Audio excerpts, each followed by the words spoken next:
विधायकों को निष्कासित किया गया है क्रॉस वोटिंग के जरिए जब पता चला।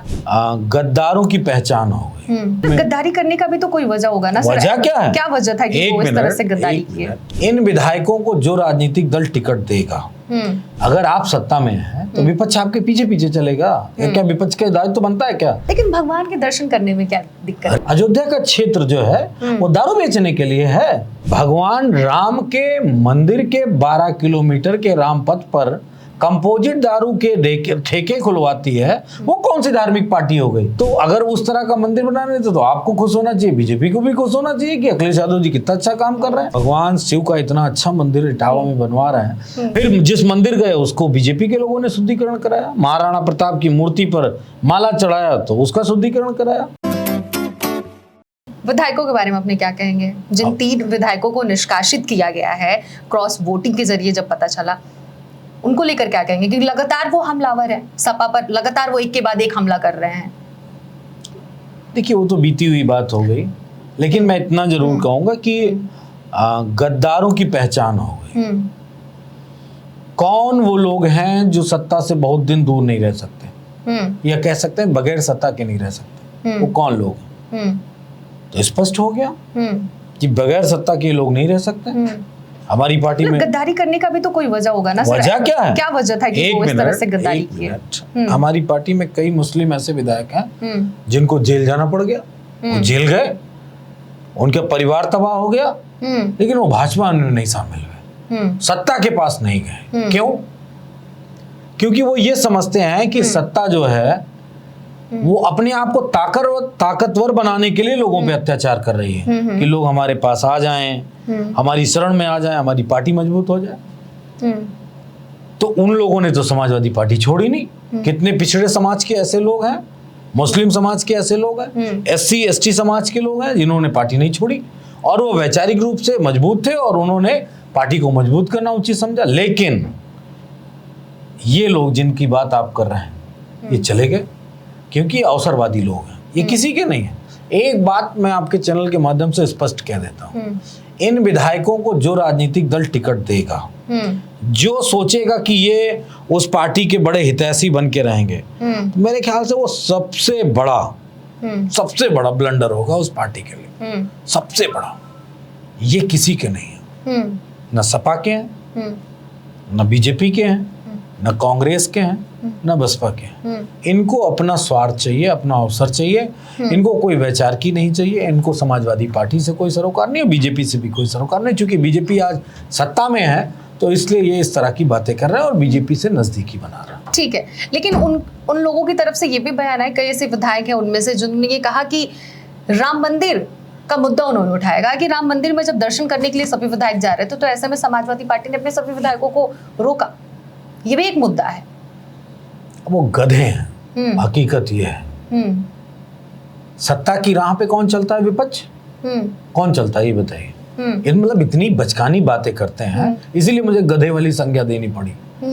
अगर आप सत्ता में हैं तो विपक्ष आपके पीछे पीछे चलेगा। क्या विपक्ष का दायित्व तो बनता है क्या कि सत्ता के पीछे पीछे चले, पूछ ऐसे ऐसे लुकाते हुए? लेकिन चूंकि ये उसी विचारधारा के हैं, अब मैं कह दूंगा कुछ और बात तो कंट्रोवर्सी हो जाएगी। जो अंग्रेजों की गुलामी करते थे, कहीं ना कहीं उन्हीं से इनका सरोकार है, इसीलिए सत्ता के पीछे पीछे दो मिलाना चाहते हैं। हम अपने हिसाब से जाएंगे।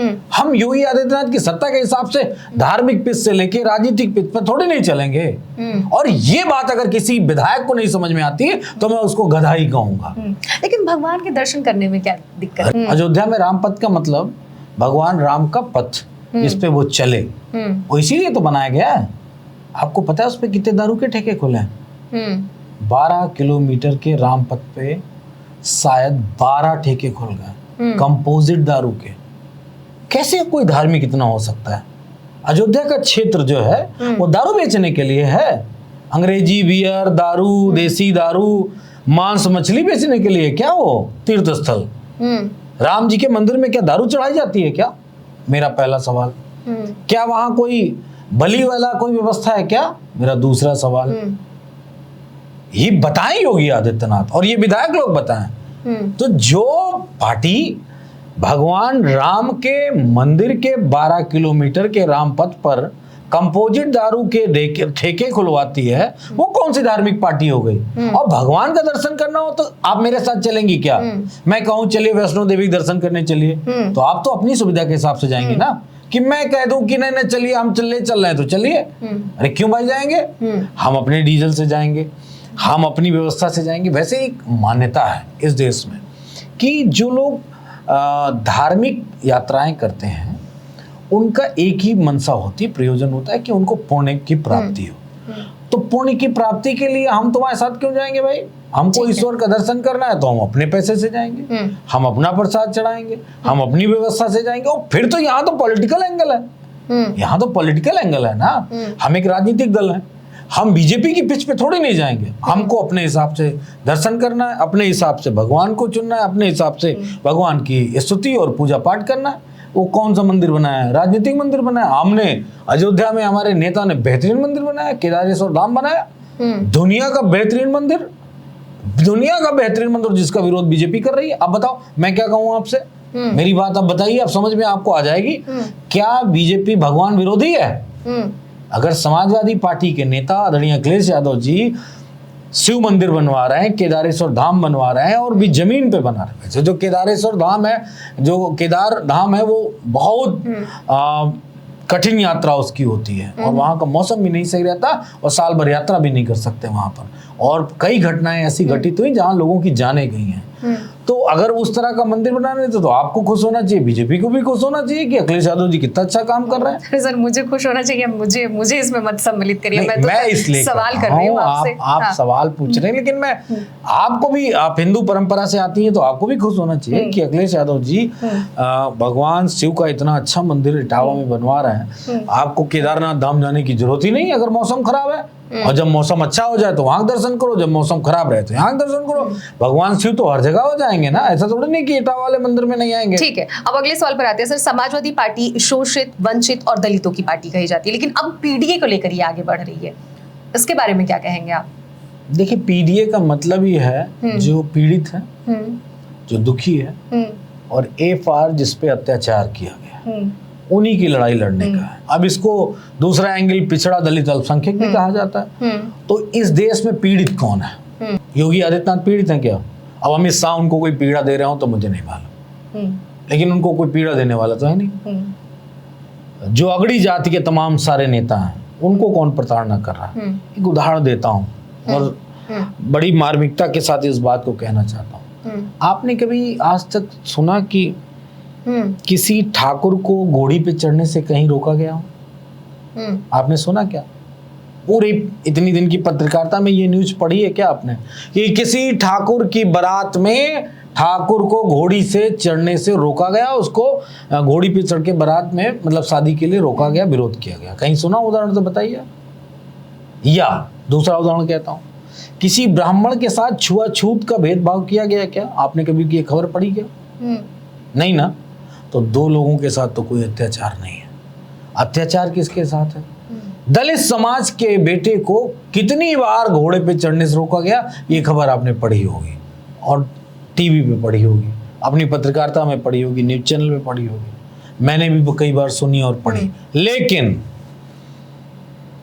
पिछड़े समाज के लोगों के साथ भेदभाव किया गया। मुझे याद है बीजेपी की एक विधायिका थी झांसी की, और वो एक मंदिर में गांव में गई और उसने मंदिर में जाके पूजा कर ली। बीजेपी की विचारधारा के लोगों ने जाके उस मंदिर का शुद्धिकरण किया। वो हमारी विधायक नहीं थी, दलित थी और बीजेपी की विधायक थी, और बीजेपी की विचारधारा वालों ने जाके मंदिर का शुद्धिकरण किया गांव के। हमारे नेता अखिलेश यादव जी 5 कालिदास मार्ग में सरकारी निवास में रहते थे, यही योगी आदित्यनाथ ने उसका शुद्धिकरण करवाया। बार बार पत्रकार, आप जैसे पत्रकार पूछ रहे थे पंडितों से जो पूजा करा रहे थे योगी आदित्यनाथ के मठ के, और जो भी लोग थे उनसे कह रहे थे कि आप गृह प्रवेश की पूजा करा रहे हैं, गृह प्रवेश करना है योगी आदित्यनाथ को, वही पूजा करा रहे हैं। ना ना ना ना, हम शुद्धिकरण करा रहे हैं, इसमें अशुद्ध लोग रहते थे, ये कहा। मायावती जी थी, एससी कम्युनिटी से आती थी, समाजवादी पार्टी ने तो कोई पूजा कराई नहीं थी कि हम इसका शुद्धिकरण करा रहे हैं, तो हम पिछड़े हैं, वो दलित हैं, इसीलिए हमने नहीं कराया। लेकिन योगी आदित्यनाथ ने कराया, चूंकि योगी आदित्यनाथ अगड़े हैं और अपने आप को ऊंचा समझते हैं। और वो किसी पिछड़े के उस 5 कालिदास मार्ग सरकारी मुख्यमंत्री निवास को ऐसे नहीं जाना चाहते थे। फिर जिस मंदिर गए उसको बीजेपी के लोगों ने शुद्धिकरण कराया, महाराणा प्रताप की मूर्ति पर माला चढ़ाया तो उसका शुद्धिकरण कराया। इस तरह के कितने उदाहरण। देश के 2 राष्ट्रपति दलित और आदिवासी मंदिर में गए तो उनको अपमानित किया गया। ये हमारे बनाए राष्ट्रपति नहीं है, बीजेपी के बनाए। तो ये भेदभाव जो है ये आरएसएस और बीजेपी पैदा करता है। आपकी पार्टी में ठाकुर और ब्राह्मणों का कोई जगह है या फिर नहीं है? अब ये मुझे अगर वो समाजवादी विचारधारा के और भेदभाव नहीं मानते तो जगह नहीं है, पूरा सम्मान है। लेकिन अगर आप पिछड़े दलित अल्पसंख्यक कम्युनिटी से नफरत करेंगे तो वो जो 3 विधायक टाइप के हैं वो अपने आप छोड़ के चले जाएंगे। और हमारे दल में ज्यादातर समाजवादी सोच के लोग हैं। समाजवादी सोच के लोग, वो चाहे ब्राह्मण हो, क्षत्रिय हो, वैश्य समाज से हो, कायस्थ समाज से हो, जैन समाज से हो, किसी भी धर्म के मानने वाले वो लोग हैं। और उनको मालूम है कि ये कहते नहीं वृंदावन में रहना है तो राधे राधे कहना है, समाजवादी पार्टी में रहना है तो बात पीडीए की ही करनी पड़ेगी।